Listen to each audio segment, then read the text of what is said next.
Olá, tudo bem? Como vocês estão? Frio, né? Bom, nesse segundo vídeo damos continuidade à leitura do texto Dramaturgia de la Dirección de Escena, do diretor argentino Cipriano Arguello Pitt. No primeiro vídeo ele inicia falando sobre o conceito de técnica e agora damos continuidade à leitura do texto. Vamos lá? As técnicas utilizadas pelo encenador, tanto para dirigir atores quanto para analisar um texto ou para montar um espetáculo, respondem ao seu contexto de produção e ao sujeito imerso naquela cultura. O uso da técnica é sempre pessoal e podemos pensar que é também uma forma de olhar e acentuar a própria corporeidade. Neste caso, do diretor. As posições proxêmicas e cinéticas que um diretor desempenha ao dirigir falam da relação que o diretor mantém com sua tradição. O movimento do corpo do diretor é uma compreensão da técnica e um posicionamento com relação ao processo criativo. A técnica do diretor é verbal e não verbal, e a fisicalidade e a experiência sensível são muitas vezes impossíveis de descrever. Em alguns registros de filmes em que Grotowski dirige Cieslak no trabalho de exploração da voz, sua função como diretor é mostrar com as suas mãos as alturas e as intensidades que solicita para a cena. É claro que existem acordos e códigos definidos antecipadamente pela experiência vivenciada em conjunto, mas ainda assim é uma experiência de corporeidade entre direção e atuação. A tradição, tal como a técnica, não é transparente. É antes um nó de tensões que põe em jogo o sentido no teatro. As tradições teatrais na América Latina costumam ser uma encruzilhada de experiências e das mais diversas teorias, desde as stanislavskianas e suas releituras particulares até as hibridizações, que incluem as técnicas teatrais orientais e a recuperação das tradições populares e povos nativos. Este cruzamento tem sido muito frutífero e realça as diferenças no teatro latino-americano, mas também confunde ou torna mais complexa a definição de uma tradição teatral. Podemos falar a partir de aspectos parciais, de experiências que se desenvolvem e se transformam ao longo do tempo, mas é difícil estabelecer uma tradição. Na Argentina, esta tensão é evidente.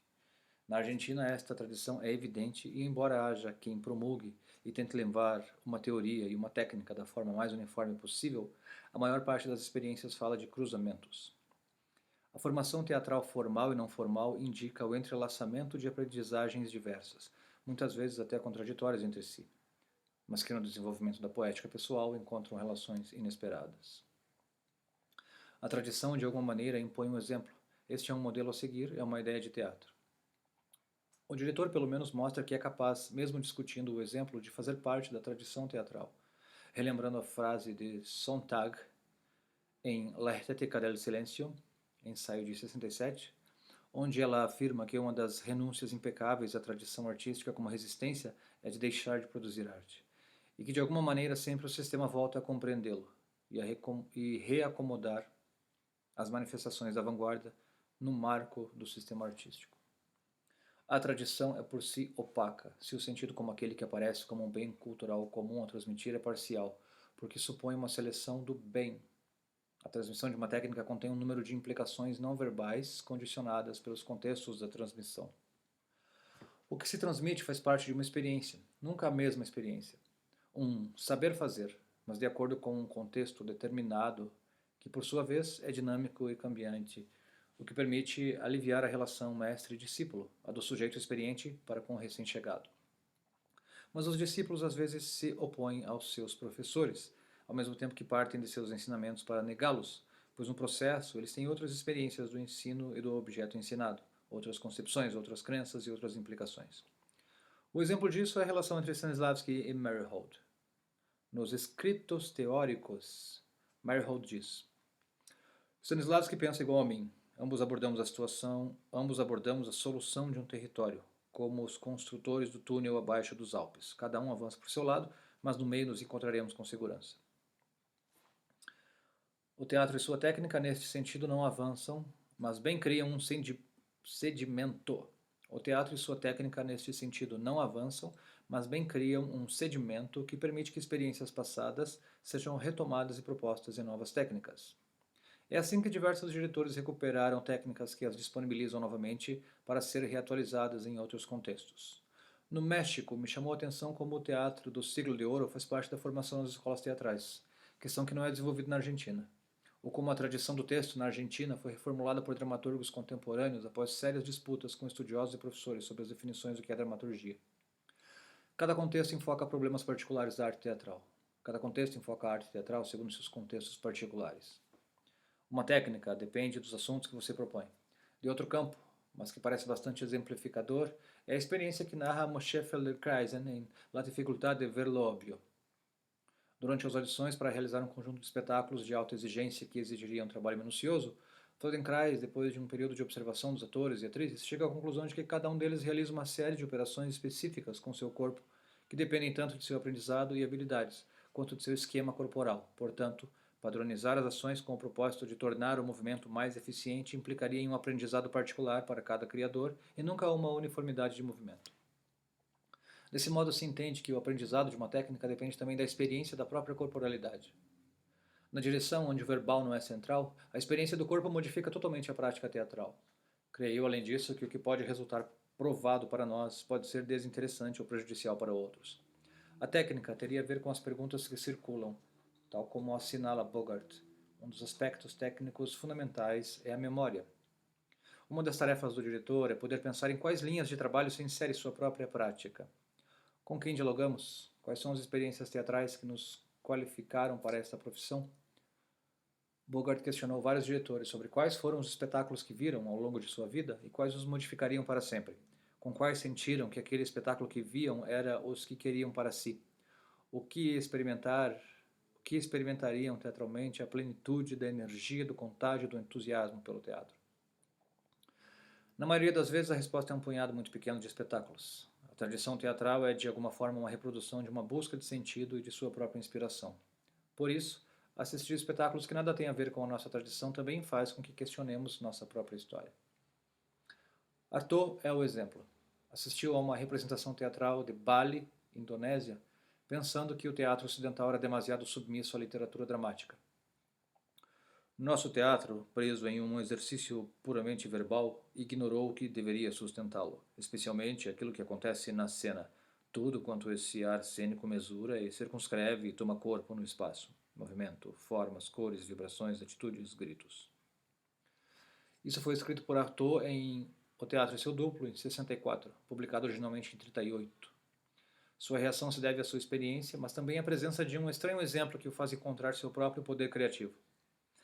Artaud, Meyerhold, Grotowski, Barba, Brooke, entre outros, recorrem às experiências orientais para pensar a prática ocidental. O trabalho da voz com ressonadores proposto por Grotowski se deve em parte à experiência na Índia. De Eugênio Barba, com a técnica de Hatha Yoga, princípios ligados aos centros de energia, aos chakras e aos exercícios de ressonância da voz. Grotowski pensa numa correlação entre a voz e os centros de ressonância. Afirma que a parte superior da cabeça é o ressonador mais utilizado no teatro ocidental, que o efeito do ressonador peitoral pode ser percebido colocando uma das mãos no peito, ou que o ressonador occipital é obtido falando em tom alto, ou que o ressonador maxilar é usado em apresentações íntimas, etc. Essas práticas que são transmitidas nas escolas de atuação estão relacionadas a experiências externas à própria disciplina e que na interseção abriram o campo da prática teatral. A experiência de Hatha Yoga de Eugênio Barba influencia Grotowski. Ele transforma esses exercícios em ensaios com Cieslak, que por sua vez os transmite em treinamento para atores do Odin. Estranho círculo de tomar, transformar, inventar e transmitir que supõe uma prática que se afirma como técnica. Eugênio Barba descreve como sua experiência na Índia se integra à formação de Grotowski. Entre as diversas formas de teatro indiano que vi, o Kathakali de Kerala causou-me grande impressão. Eu tinha parado para estudar durante 3 semanas, anotando os exercícios para desenvolver os olhos e a mobilidade dos músculos faciais e as caminhadas. Quando voltei para o Pole, mostrei tudo isto e alguns dos exercícios foram integrados por um curto período no treino. Citação de Grotowski.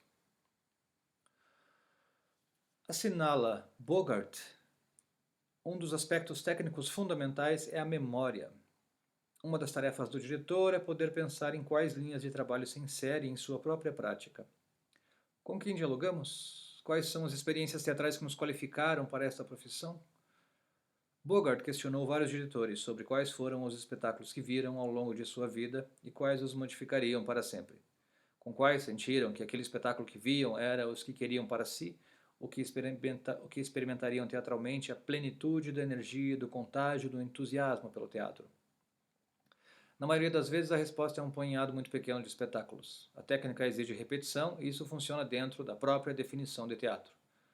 Embora possa ser pensada como a arte do efêmero, devemos também pensar que o que acontece numa cena é regulado e depende da repetição, por uma série de convenções que regulam práticas e papéis.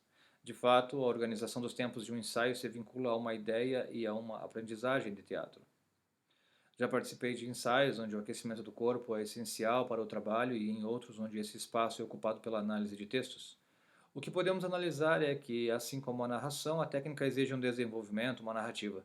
Se bem que o fim da técnica possa ser difuso e até mesmo negado, são pontuais as experiências em que o ensaio não esteja vinculado ao objetivo de apresentar um espetáculo. As experiências em que não há ensaios acontecem em geral no campo da performance, porque para o teatro o ensaio também é um espaço de design em um duplo sentido, a do ensaio em si e a do espetáculo.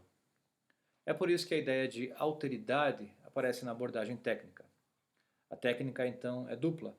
Em um sentido, ela trabalha como um meio para, e por outro, tem um fim em si mesma. A parte do fim em si mesma, tal como antecipamos, funciona até metateatralmente. E o que acontece no questionamento e na consulta dos procedimentos técnicos se reapresenta como uma pergunta sobre a própria representação. O olhar para os procedimentos implica geralmente uma discussão, não apenas sobre o que é representado, mas por quais meios é representado, o que põe em questão o problema da materialidade do teatro e da própria presença das coisas para além das suas implicações na representação. Obrigado por hoje. Não deixe de ativar o sininho, curtir o canal. Se você gostou, compartilha, recomende. Ficamos por aqui, mas ainda não encerramos a leitura do texto, né? Acompanhem o vídeo 3 na sequência, tá bom? Obrigado, não esqueçam, ative o sininho, curta, compartilha e vamos continuando nossas leituras sobre artes da cena.